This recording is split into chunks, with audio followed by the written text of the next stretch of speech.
যারা রিক্সা চালাচ্ছে, যারা ভ্যান চালক, যারা পথে শুয়ে আছে, তো তাদেরকে আমরা প্রতিনিয়ত এগুলি দিব ইনশাল্লাহ। একদম শীত পর্যন্ত এটা আমার প্ল্যান আছে, প্রতিনিয়ত আমি সেখানে দিব।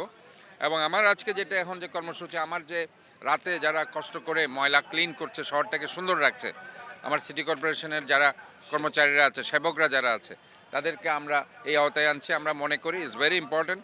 এখন যেগুলো আমরা দিচ্ছি এগুলি তাদের ওই যে শরীরে তারা এগুলি করবে জ্যাকেট হিসাবে। এবং তারা রাতে যেহেতু কাজ করছে, যেহেতু সেহেতু প্রচণ্ড শীত সেখানে এবং নিউমোনিয়ার সম্ভাবনা আছে।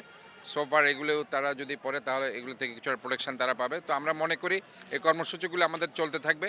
এবং আমি যারা চট্টগ্রাম শহরে অনেক ধনী ব্যক্তি আছে, আপনারা জানেন এখানে অনেক ধনাঢ্য ব্যক্তিরা বাস করে, তাদের প্রতি আহ্বান জানাবো তারাও স্ব জায়গা থেকে, এবং বিভিন্ন কর্পোরেট অফিস আছে, বিভিন্ন কর্পোরেশন আছে, অন্যান্য সেবা প্রদানকারী সংস্থাগুলো আছে, তারা সবাই যদি একসাথে এই শীতার্ত মানুষের পাশে দাঁড়ায়, তাহলে পরে আমরা মনে করি যে তাদের কষ্টটা অনেক লাঘব হবে এবং আমাদের দায়িত্ব থেকে আমরা তাদের জন্য হয়তো বা কিছু করতে পেরেছি, এটা আমাদের মনের মধ্যে সান্ত্বনা থাকবে।